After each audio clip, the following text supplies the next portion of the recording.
வணக்கம் சார். வணக்கம் சார். ஆந்திராவில் திருப்பதி வெங்கடாச்சலபதி கோயிலில் வந்து கொடுக்கக்கூடிய லட்டில் வந்து கலப்படம் அப்படின்னு சொல்லிட்டாங்க. அதை பற்றி பேசினாவே குத்தம் அப்படின்றாங்க. நேற்று வந்து மெய்யழகன் ப்ரமோஷன் வீடியோவில் வந்து கார்த்தி அவர்கள்ட்ட லட்டு பற்றி பேசியிருப்பாங்க, தெலுங்கில் பேசியிருக்காங்க. அவர் வந்து இது ரொம்ப சென்சிட்டிவான விஷயம், அதை பற்றி பேச வேணான்னு அவர் சொன்னதே தப்பு அப்படின்னு சொல்கிறது வந்து எனக்கு எந்த விதத்தில் அது நியாயம்னு தெரியல சார். இன்னைக்கு வந்து உலக அளவில் விவாதிக்கக்கூடிய ஒரு விஷயமாக திருப்பதி லட்டு மேட்ரு மாதிரி இருக்குது. நம்ம அந்த பொலிட்டிக்கல் உள்ள போக வேணாம் சார். நீங்கள் சொன்ன மாதிரி நீங்கள் சினிமாவுக்குள்ளே வந்தாச்சு, அந்த மேட்ரு சினிமாவிலையும் கலந்துருச்சு. ஸோ அந்த லட்டில் வந்து மாட்டு கொழுப்பு, பன்றி கொழுப்பு, மீன் எண்ணெய் கலந்து உள்ளதாக அந்த விவாதம் போய் டெஸ்ட் பண்ணியாச்சு. இங்கே தமிழ்நாட்டிலிருந்து வாங்கின நெய் கூட அவங்க தடை பண்ணிவிட்டு கர்நாடகாவிலேருந்து நந்தினி நெய்யை சப்ளை பண்ண சொல்லிட்டாங்க. அவங்க கூட பார்த்தீங்கன்னா அது வந்து அந்த கண்டெய்னருக்கு வந்து ஒரு ஜிபிஆர்எஸ் அந்த வேனுக்கு வச்சு அதில் வந்து ஒரு எலக்ட்ரானிக் லாக் வச்சு அந்த லாக்கை திருப்பதி தேவஸ்தானம் அங்கே போய் நின்ன பிறகு அந்த ஓடிபியை அங்கேருந்து கொடுப்பாங்க. ஏன்னா கர்நாடகாவிலேருந்து ஒரு 300 கிலோமீட்டர் தூரம் தாண்டி வரும்பொழுது அதில் ஏதாவது வந்து பிரச்சனை வந்துடக்கூடாது. இவ்வளோ செக்யூரிட்டியாக அது எதுவும் போயிட்டு இருக்கு. இப்போ அதை பேசிக்கிட்டு இருக்காங்க. ஆந்திராவினுடைய துணை முதல்வரும் ஜனசேனா கட்சியினுடைய தலைவரும் நடிகருமான பவன் கல்யாண் இந்த மாதிரியான ஒரு புனிதத்தன்மை கெட்டுவிட்டது, அதை போக்குவதற்காக ஒரு 11 நாள் நான் வந்து ஒரு விரதம் இருக்க போகிறேன்னு சொல்லி விஜயவாடாவில் உள்ள கனகதுர்கா கோவிலில் வந்து ஒரு விரதம் இருந்து அதற்கான இதுவெல்லாம் பண்ணிட்டு இருக்காது. அது ஒரு அவங்களுடைய நம்பிக்கை. கார்த்தி மெய்யழகன் படத்தினுடைய ப்ரொமோஷனுக்கு போகிறாரு. சத்தியம் சுந்தரம்ன்ற பேரில் தெலுங்கில் அந்த படம் வந்து ரிலீஸ் ஆக போகிறது. கார்த்திக் வந்து தெலுங்கில் வந்து ஒரு பெரிய ஃபேன் ஃபாலோவர்ஸ் இருக்காங்க, சூர்யாவுக்கு இணையாக இருக்காங்க. வந்து மற்ற நடிகர்கள் தமிழ்நாட்டில் இருந்து அந்த அளவுக்கு இல்லை. அது ஒரு பெரிய விஷயம். வந்து அப்படி இருக்கும் பொழுது அந்த தொகுப்பாளினி கேட்குறாங்க, மீக்கு லட்டு காவாலையா அப்படின்னு. மாக்கு லட்டு ஒத்து, நமக்கு லட்டு ஒத்து அப்படின்றாரு. வந்து மறுபடியும் நீங்கள் லட்டு காவாலியா அப்படின்றார். மாக்கு லட்டு ஒத்து, பிளட்டு சென்சிட்டிவ் மேட்ரு அப்படின்னு சொன்ன முறைன்னு ஒன்று இருக்கு இல்லைங்க. பார்த்தீங்கன்னா நீங்கள் கார்த்தியை வந்து பருத்தி வீரன் படத்துக்கு அப்புறம் நீங்கள் பார்த்தீங்கன்னா அவருடைய பல படங்களில் அந்த உடல் மொழி, அந்த பேசுகிற டைலாக் எல்லாம் பார்த்தீங்கன்னா ஒரு நக்கல் நையாண்டி கலந்த ஒரு டைலாக்காக மாறும். அது என்ன ஆகுதுன்னா, நீங்கள் நமக்கு தெரிஞ்ச போது கார்த்தி இப்படி தாங்க நடிப்பார், இப்படி தான் பேசுவார் அப்படின்னு. அது ஒரு வாயை கொஞ்சம் கோணச்சின்னு கூட பேசுவார். வந்து அது வந்துங்க அப்படின்ற மாதிரி கூட பேசுவார். வந்து அது ஒரு ஒவ்வொருத்தருடைய ஸ்டைல் கூட சொல்லலாம். கார்த்தியோடைய நீங்கள் இந்த கதையை கேட்டிங்கன்னா கூட இதுவாக இருக்கும். வந்து ஒரு நடிகர் சிவகுமாருடைய மகன் பானின் சில்வர் ஸ்பூன், கோல்டன் ஸ்பூன், அப்புறம் வந்து அமெரிக்காவில் போகிற எம்எஸ் படிக்கிறாரு. எம்எஸ் படிச்சுட்டு வந்து மணிரத்னமிடம் உதவி இயக்குனராக இருக்கிறாரு. இப்படி ஒரு தோரணையில் இருந்த ஒருத்தரை உயர்வாக சொன்னாலும் நமக்கு என்னென்னா பருத்தி வீரன் அந்த கார்த்தி தான் வந்து ஒரு லுங்கி கட்டிச்சு மாமா சௌக்கியமா அப்படின்றது தான் இன்றைக்கி அவருடைய அந்த உடல் மொழி. இப்போ இந்த பதில் எப்படி மாறுதுன்னா, நீங்கள் தமிழகம் இல்லாத ஆந்திராவிலிருந்து பார்க்குறவங்க, மற்ற இதுலேருந்து பார்க்குறவங்களுக்கு ஏதோ ஒரு நக்கல் பண்ணுற மாதிரியான ஒரு விஷயமா மாறுது. அதுதான் பவன் கல்யாணுக்கு சூடேறுது. அது கோவம் ஆவராரு. ஏங்க ஆந்திராவே கொந்தளிச்சு போயிருக்குது. அவர் வந்து 11 நாள் கோவிலே தங்கி கிடக்கிறாரு. கோவிலில் வந்து அவர் வந்து அந்த சேவை பண்ணிக்கிட்டு இருக்காரு. அப்புறம் வந்து திருப்பதியில் பார்த்தீங்கன்னா அதற்கான பரிகார யாகங்கள்லாம் பண்ணிக்கிட்டு இருக்காங்க. அது ஓகே விட்டுரும். கார்த்தி இது வந்து உண்மையிலே சென்சிட்டிவான மேட்டர் தான் இந்த லட்டு மேட்டர். நீங்கள் வந்தால் ப்ரொமோஷனுக்கு வந்தால் ப்ரொமோஷன் வேலையை மட்டும் பார்க்கணும், நடிக்க வந்தால் நடிக்க வேலையை மட்டும் பார்க்கணும். இந்த லட்டு மேட்டர்லாம் தயவுசெய்து தொடாதீங்க. இது எங்களுடைய நம்பிக்கை சார்ந்த விஷயம், பல கோடி பேர்களுடைய நம்பிக்கை சார்ந்த விஷயம் அப்படின்னு அவர் சொல்லும் பொழுது டக்குன்னு ஒரு பதில் ட்வீட் ஒன்று போட்டுறாரு. என்னை மன்னிச்சிடுங்க, நானும் வந்து திருப்பதி வெங்கடாச்சலபதியை வணங்கக்கூடிய ஒரு நபர் தான், அவருடைய வழியை பின்பற்றக்கூடிய ஒருத்தர் தான். ஆனால் தவறாக பேசியிருந்தால், மனம் புண்படியாக பேசியிருந்தால் மன்னிச்சிடுங்கன்றார். வந்து சார் இது வந்து ஒரே நாளில் அவர் வந்து பேசினதை கேட்டுட்டு அவர் உடனே பேசுகிறாரு. திரும்ப இவர் உடனே கேட்ட 1 மணி நேரத்தில் இவர் வந்து மன்னிப்பு கேட்குறாரு. எங்களுக்கெல்லாம் என்னென்னா, கார்த்தி என்ன தப்பு பண்ணார் அவர் மன்னிப்பு கேட்கறதுக்கு அப்படின்ற மாதிரி ஒரு ஃபீலிங் இருந்தது. ஒரு உடனே மன்னிப்பு கேட்கறதுக்கு என்ன சார் காரணமாக இருக்கும்? என்ன காரணம் உங்களுக்கே தெரிஞ்சிருக்கலாம். மெய்யழகன் படம் அங்கே ரிலீஸ் ஆகணும், வந்து சத்தியம் சுந்தரன்ற பேரில். இங்கே மெய்யழகன் வரலாம். அதில் ஏன் நம்ம சலசலப்பு உண்டாக்கணும்? நீங்கள் சொன்ன மாதிரி அதில் ஒன்று கார்த்தி சொன்னதில் தப்பு இல்லை தான். வந்து ரைட்டு, அதுக்கு ஒரு பதில் சொல்லியிருக்கலாம். நான் சொன்னதில் என்னதுங்க தப்பு, என்னங்க இது அப்படின்னு சொல்லியிருக்கலாம். பவன் கல்யாண் ஒரு பவர்ஃபுல் ஏரியாவில் துணை முதல்வராக இருக்கார். அவருக்கு கோடிக்கணக்கான ரசிகர்கள் இருக்காங்க. ஜனசேனா கட்சியினுடைய தலைவராக இருக்கிறாரு.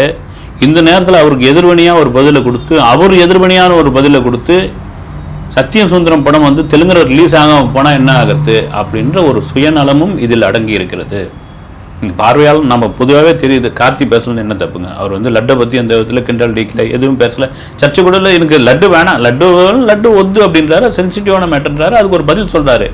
படக்குன்னு படுத்தே விட்டானப்பா அப்படின்ற ரேஞ்சில் வந்து டப்புன்னு ஒரு மன்னிப்பை கேட்டுக்கிறாரு. காரணம் என்னன்னு சுயநலம் தான். படம் ஓடணும், நம்ம படம் ஓடணும் அப்படின்னு.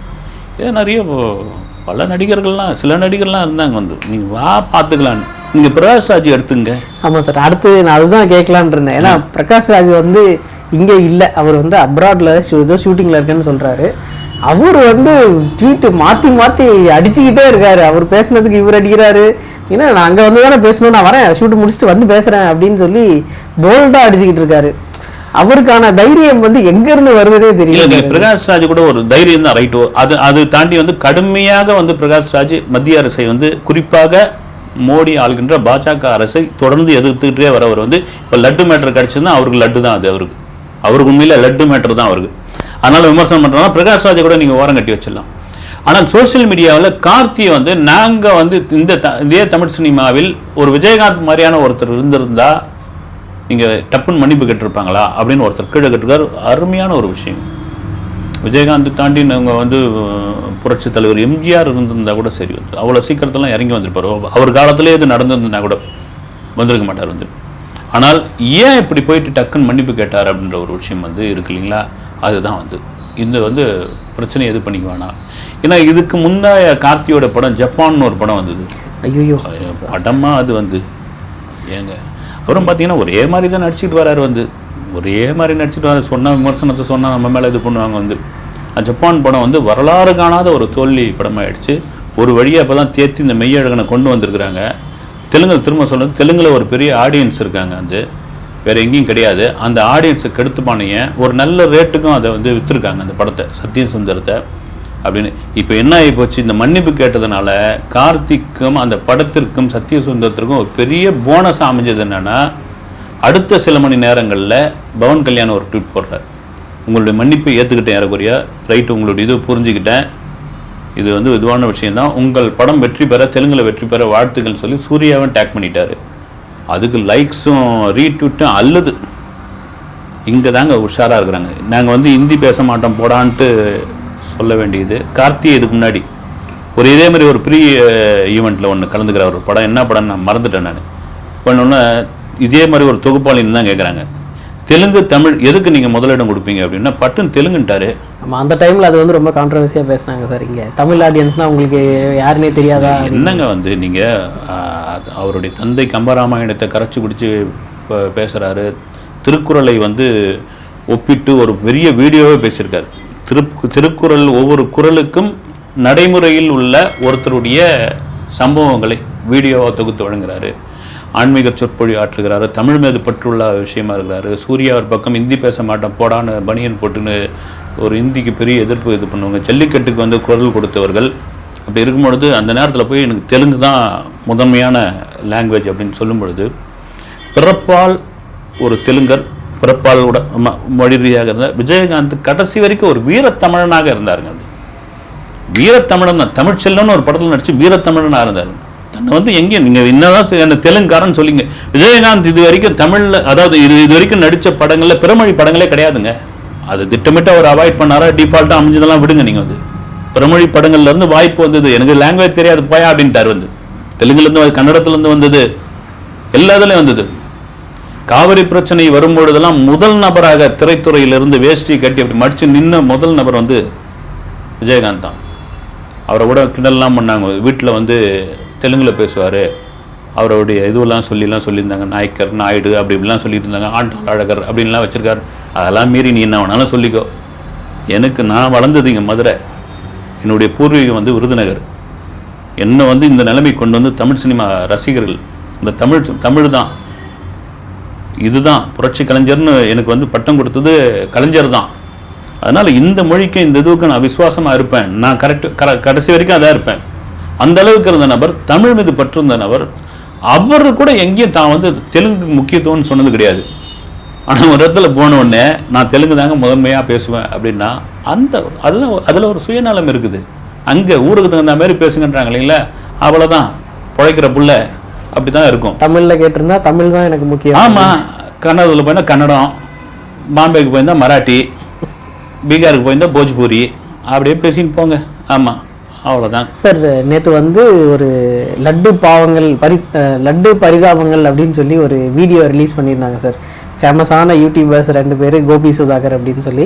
அவங்க எப்பயுமே ஏதாவது ஒரு கண்டென்ட் எடுத்துகிட்டு அதில் ஒரு நையாண்டி பண்ணுறது தான் அவங்களோட எப்படி சொல்கிறது, அவங்களோட பெரிய ஃபீச்சர்னே சொல்லலாம்.